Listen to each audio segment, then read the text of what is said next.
Nous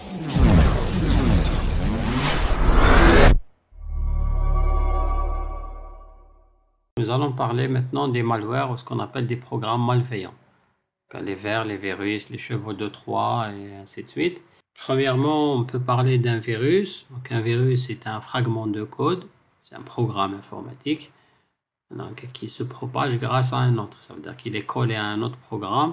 Tant que ce programme s'installe d'une machine à une autre, le virus aussi se propage d'une machine à une autre. Donc, c'est une portion de code qui est destructrice, capable de se propager très rapidement. Donc, il peut se cacher dans les fichiers de démarrage d'un ordinateur, il peut se cacher dans des exécutables sous forme de programme et ainsi de suite. Il se transmet par l'échange de flash disk, de disques durs externes, il peut s'envoyer par pièces jointes, courrier électronique, via des programmes récupérés sur Internet et ainsi de suite. Mais un virus, il est toujours collé à un autre programme. Tant que le programme circule, le virus circule aussi. Donc, il fait partie du code source du programme. Sinon, par contre, nous avons le ver qui est un programme autonome, c'est-à-dire du begin jusqu'au end du programme. C'est en entier, c'est un programme qui fait mal, c'est un programme malveillant. Donc, il est proche du virus, mais son aspect dangereux, c'est qu'il peut se propager tout seul d'une machine à une autre. Il peut se déplacer, il saute tout seul parce qu'il est autonome, il travaille tout seul, il n'a pas besoin d'être collé à un autre programme. Donc, il peut sauter d'une machine à une autre, il peut encombrer la bande passante, il peut faire mal à des disques durs, il peut faire des dénis de service, il peut bloquer des machines à distance, etc. Donc, il y avait le ver I love you qui a fait le buzz à l'époque, qui a fait des dénis de service des serveurs web. Il a provoqué carrément l'arrêt de serveurs web. Il y a plusieurs exemples, le Codrel, du Blaster et ainsi de suite. Mais ce qu'il faut garder en tête, c'est qu'un ver, c'est un programme autonome qui peut travailler tout seul, qui n'a pas besoin des autres.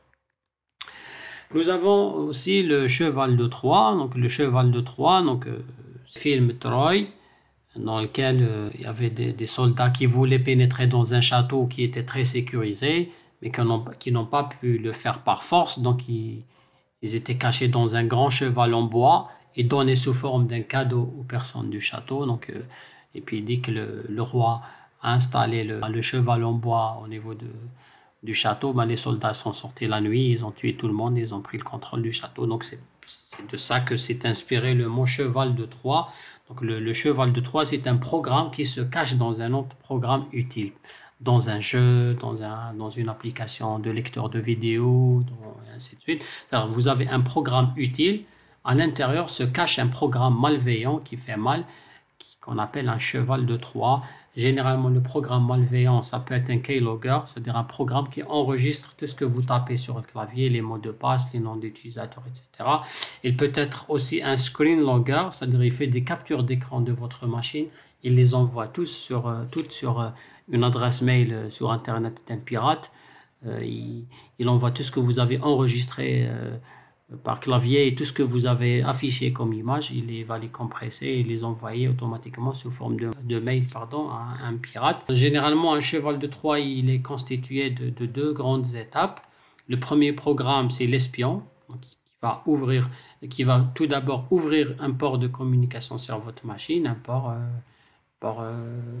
80, 21 ou carrément supérieur à 1024. Le deuxième programme, c'est un keylogger qui enregistre les touches de clavier, screen logger, qui va donc envoyer via ce port ouvert tous les mots de passe et toutes les pages affichées à travers Internet ou à travers un réseau extérieur pour un pirate, ce qui fait de votre machine un ordinateur téléguidé à distance, ce qu'on avait appelé juste précédemment un botnet ou un zombie.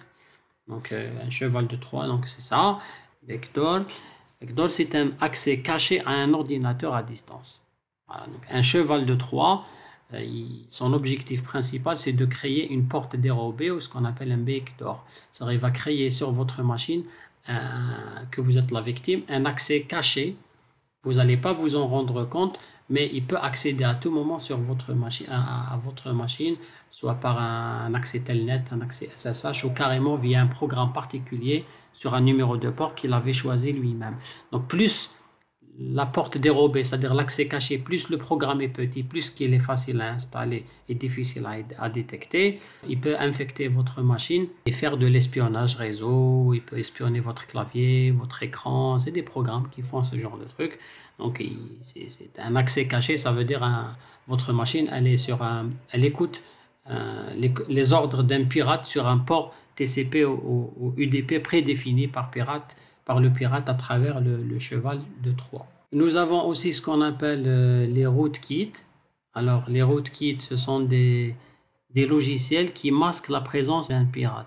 C'est-à-dire, le pirate, quand il va pénétrer sur votre machine ou sur le réseau d'une entreprise, il ne va pas voler ce qu'il trouve et il s'enfuit, non. Il veut rester le plus longtemps possible dans l'organisation de sa victime. Donc, pour qu'il vive plus longtemps chez vous, donc il va faire quoi? Il va effacer sa trace, c'est-à-dire toutes les étapes qui lui ont permis de rentrer dans votre système, il va les effacer. Par exemple, dans les logs, les traces des serveurs, dans les traces des paquets réseau, il va s'effacer carrément comme si il n'a jamais pénétré dans votre système d'information. Donc, les programmes automatiques qui font ça, on les appelle des rootkits. Vous avez aussi les spyware qui sont des logiciels espions qui sont installés sur votre machine et qui espionnent votre machine. Soit ils regardent quels sont les logiciels que vous utilisez, les versions, les programmes, vos intérêts, les sites web les plus consultés, les besoins en matière d'information, de messagerie et ainsi de suite. Et nous avons donc beaucoup d'autres malwares comme les hoax, ce qu'on appelle des hoax ou des rumeurs, c'est-à-dire quelqu'un lance une rumeur pendant les élections par exemple, et pour favoriser un candidat par rapport à un autre, il va créer une rumeur sur un candidat pour le disqualifier et la propager, comme ça les gens vont le détester et vont voter sur l'autre. Il y a les bombes logiques qui sont des vers et des virus qui sont programmés à des dates bien prédéfinies. L'anniversaire d'un président, l'anniversaire d'un événement quelconque, c'est des programmes qui explosent à des dates bien particulières. Et vous avez bien sûr le DNS de service, dont l'objectif c'est de bloquer un serveur ou un programme sur un serveur. L'essentiel est provoquer l'arrêt d'une machine ou d'un service. Il y a beaucoup d'autres exemples. Par exemple, il y a ce qu'on appelle les ransomware, donc, qui sont des programmes, dès qu'ils s'installent sur le réseau de votre entreprise, ils récupèrent tous les documents de l'entreprise, ils les chiffrent. Après, ils vous font des chantages. Ils vous demandent de payer une rançon pour vous déchiffrer les données, sinon vos données seront donc définitivement chiffrées, vous ne pourrez jamais les déchiffrer. Parce que la clé de chiffrement, elle est au niveau du pirate. Vous avez les adwares, qui sont des petits programmes installés sur les navigateurs. Vous les regardez un peu sur la barre de menu de vos navigateurs. Dans le but, c'est de faire de la publicité, de vous espionner. Ils ne sont pas très agressifs, mais quand même, ils vous infectent votre vie privée. Vous avez les dialers, qui sont donc le pirate, il commence par s'introduire au niveau de votre réseau local et de votre modem et vous génère des frais téléphoniques que vous ne consommez pas.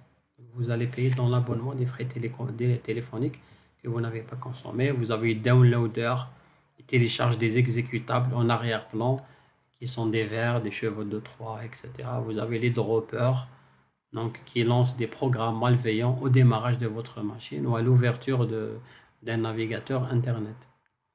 Donc, il y a des malwares cachés dans un fichier BAT Windows ou fichier Shell Linux. Je vais essayer de vous faire une petite simulation d'un virus tout à l'heure pour voir l'intérêt ou le danger des fichiers BAT et des fichiers Shell.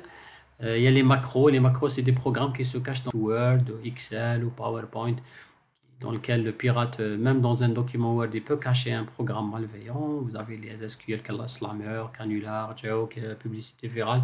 Il y a vraiment plusieurs exemples dans ce sens. Il y a même des mises à jour, vous allez trouver d'autres choses qui ne sont pas présentées. Mais de manière générale, soit c'est un virus, soit c'est un vers, soit c'est un cheval de Troie, port dérobé, keylogger, stringlogger. Vous allez retrouver tous ces termes dans la littérature. Avant de clôturer, donc, je vais vous faire une synthèse sur les malwares qu'on avait déjà expliqué en détail. On avait parlé des virus qui sont des programmes qui se propagent à l'aide d'autres exécutables sur Internet ou sur des disques durs ou des disques de stockage de manière générale. On a parlé des vers qui sont des programmes autonomes qui ont la liberté de se déplacer sur un support de communication réseau de données. On a parlé des chevaux de Troie, donc, qui est inspiré un peu des Grecs dans une histoire d'un cheval en bois. Ce qui fait donc qu'un cheval de Troie, c'est un programme utile, un jeu par exemple, qui cache à l'intérieur un programme malveillant, qui est un keylogger, screen logger, qui permet de créer justement une porte dérobée ou un accès caché à votre ordinateur sans que l'utilisateur de la machine n'est au courant.